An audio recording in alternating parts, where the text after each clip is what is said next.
Welcome to my YouTube channel to listen a beautiful love story for free.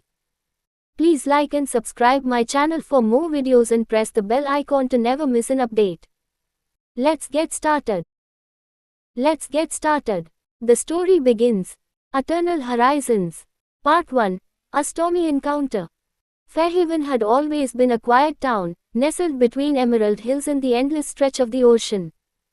Its charm was understated, found in the soft hum of fishing boats, the laughter of children chasing seagulls, and the scent of salt that lingered in every breath.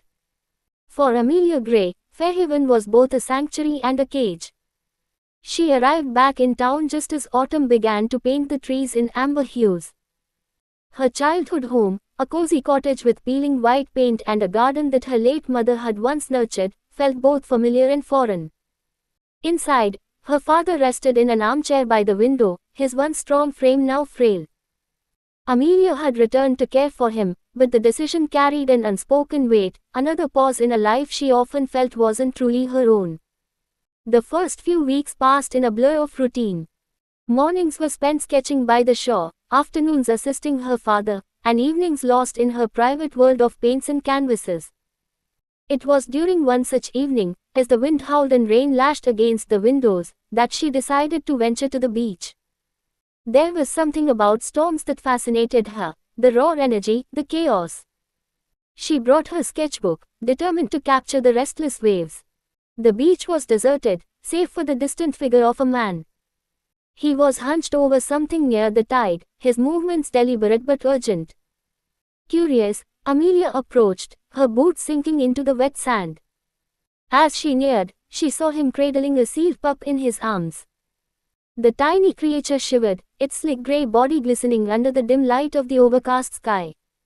"You shouldn't be out here," the man said without looking up. His voice was deep, carrying a hint of irritation. "I could say the same to you," Amelia shot back. "What are you doing?" "Trying to save this little guy," he replied, finally meeting her gaze. His eyes were a striking shade of green, like sea glass. His expression softened as he added, "It's stranded. Needs warmth and care." Amelia hesitated, then offered, "There's a wildlife center not far from here. I can help you get there." He nodded, and together they carried the pup to her car. The drive was quiet, save for the occasional squeak from the backseat. "I'm Elliot, by the way," the man finally said, breaking the silence. "Amelia." Their conversation was brief, punctuated by the storm's roar. Yet, as they parted ways at the center, there was a sense of unfinished business between them, and unspoken curiosity. Part 2. A Clash of Perspectives. The next morning, Amelia received an unexpected call from the Fairhaven Community Center. They wanted her to create a mural for their upcoming marine preservation project. The timing was perfect. She needed a distraction from the heaviness of her father's illness. When she arrived at the center to discuss the project, she was surprised to find Elliot there, surrounded by charts and diagrams. "You," she blurted out, unable to hide her surprise. He glanced up, equally startled. "You are the artist. Is that a problem?" "No, just unexpected." The project was ambitious, a mural spanning the community center's main wall, depicting the beauty and fragility of the ocean. Elliot, as the lead scientist, was tasked with ensuring the mural aligned with the project's educational goals. Their initial meetings were tense. Amelia's artistic vision clashed with Elliot's need for accuracy. She wanted to create something abstract and emotive. He insisted on precise depictions of marine species. "It's not just about looking pretty," Elliot argued during one heated discussion. "This is about awareness, about inspiring people to take action." "And you think cold, scientific diagrams will inspire people?" Amelia countered. "Art is about feeling, about connection. If they don't feel something, they won't care." Despite their disagreements, there was an undercurrent of mutual respect. Elliot couldn't deny the passion in Amelia's work, just as she couldn't ignore the depth of his commitment to the ocean. Part 3. A Shared Moment. One evening, after another long day of work, Elliot found Amelia sitting by the shore, her sketchbook balanced on her knees. The setting sun bathed the beach in hues of gold and pink. "Mind if I join you?" he asked. She glanced up, surprised but not displeased. Sure. They sat in comfortable silence for a while, the rhythmic sound of the waves filling the gaps. Finally, Amelia handed him her sketchbook. These are incredible, Elliot said after flipping through a few pages.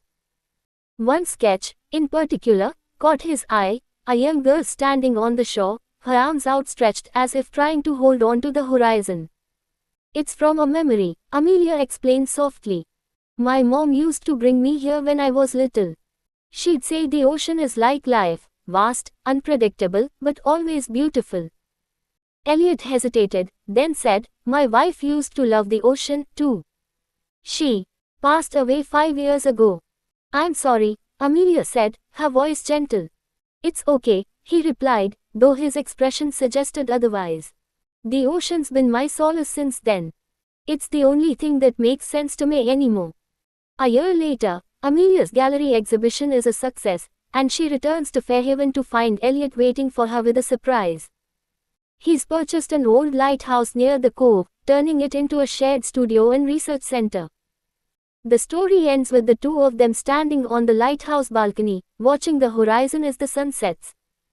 They've learned that love doesn't mean giving up who they are but growing together, embracing the unknown as partners.